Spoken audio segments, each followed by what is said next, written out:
उज्जैन में पितृपक्ष का शुभारंभ हो गया। गयाकोटा पर श्रद्धालुओं की लंबी कतारें लगी है, जो सप्तऋषि को दूध और जल अर्पित कर पितरों की आत्मा की शांति के लिए प्रार्थना कर रहे हैं। ये पर्व 8 सितंबर से शुरू होकर 21 सितंबर तक चलेगा, जिसमें परिवार के सुख समृद्धि की कामना की जाती है।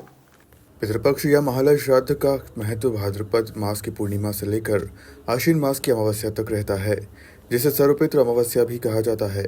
रविवार से पितृपक्ष प्रारंभ हो गया है। पितरों की आत्मा की शांति के लिए पितृपक्ष में श्राद्ध कर्म किए जाते हैं। इस बार पितृपक्ष 8 सितंबर से शुरू होकर 21 सितंबर तक रहेगा। उज्जैन का गयाकोटा बिहार के गयाजी जितना ही महत्वपूर्ण तीर्थ स्थल है, जहां श्राद्ध पक्ष में पितरों के तर्पण और पिंडदान के लिए दूर दूर से श्रद्धालु आते हैं। यहाँ तर्पण और पिंडदान करने से पितरों को मोक्ष की प्राप्ति होती है और वंशजों को आनंद मिलता है। स्कंद पुराण में भी गयाकोटा का उल्लेख है और ये मान्यता है कि भगवान कृष्ण ने शिक्षा ग्रहण करने के दौरान इसकी स्थापना की थी। श्राद्ध पक्ष में यहाँ बड़ी संख्या में श्रद्धालु पितरों की शांति और मोक्ष के लिए दूध, जल और अन्य सामग्री चढ़ाते हैं।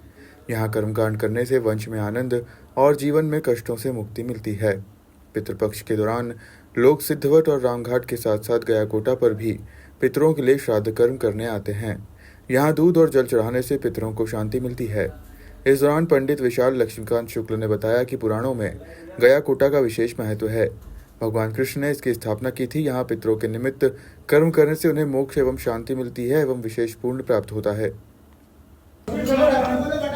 चलो एक आदमी को अंदर बुलाओ, मीना जी एक आदमी को बुलाओ। चलो चलते लो, चलो चलो भैया चलो यहाँ से बढ़वाओ यार। चलो यहाँ से बीच में खड़ा। श्राद्ध पक्ष के अंदर उज्जैन का अवंती नगरी का बड़ा महत्व माना जाता है। एक तीर्थ क्षेत्र रामघाट, जहाँ पर स्वयं राम जी ने आकर के दशरथ जी की पिंड कर्म करे। यहाँ पर प्रेत शिला मानी जाती है। यहाँ पर पिशाच मोशन घाट बना हुआ है, जो कि पिशाच मुक्ति के लिए अत्यधिक श्रेष्ठ सर्वश्रेष्ठ है। पिशाच योनि में कोई भी गति को प्राप्त न हो और इस प्रकार से नारकी योनि से मुक्ति के लिए रामघाट का अत्यधिक महत्व माना जाता है। नंबर 2 पे आता है सिद्धवट क्षेत्र। सिद्धवट पे जो सिद्धवट है, सिद्ध क्षेत्र है, वहां पर सीता माता द्वारा लगाया वट वृक्ष है, जो अपने आप में सिद्ध मानता है, जो पिंड कर्म करने के लिए, पितरों की मुक्ति प्रदान करने के लिए सर्वोत्तम साधन और श्रेष्ठ माना जाता है। नंबर 3 पे आता है श्राद्ध पक्ष। महालय श्राद्ध कर्म जो होता है, जो प्रथम बार श्राद्ध पक्ष में लिया जाता है प्राणी को, और संपीडिंग कर्म होता है। जो पितृ जो पहले हुए हैं उसमें नवीन पितृ को मिला करके और उनका आशीर्वाद प्राप्त करके वो देव रूप में प्राप्त हो जाते हैं। फिर वो पितृ नहीं रहते, वो देव रूप में निर्मित हो जाते हैं। इसके लिए हमारे उज्जैन में एक छोटी गया जी मानी जाती है। जो बिहार आदि में जो बड़ी गया जी है, उसी का छोटा स्वरूप यहाँ पर मनाया गया है। यहाँ सप्तऋषियों का मंदिर है।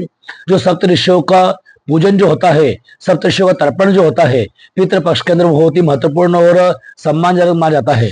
जब तक ऋषि तर्पण नहीं होता तब तक श्रेष्ठ फल से पितरों को फल प्राप्त नहीं होता। इसलिए छोटी गया जी पे, जो छोटी गया जी उज्जैन अवंती नगरी में विराजमान है, यहाँ पर उसी गया जी में जो पिंड कर्म करते हैं और महालय श्राद्ध के अंदर प्रथम बार जो पिंड परस्पर मिला करके पर पहली बार जो श्राद्ध में अपन पितरों को आमंत्रित करते हैं पितृ पंक्ति में पहुंचने आने के लिए, उसे श्रेष्ठ फल प्राणी को प्राप्त होता है और प्राणी सदगति को प्राप्त होता है। उज्जैन से सचिन यादव की रिपोर्ट।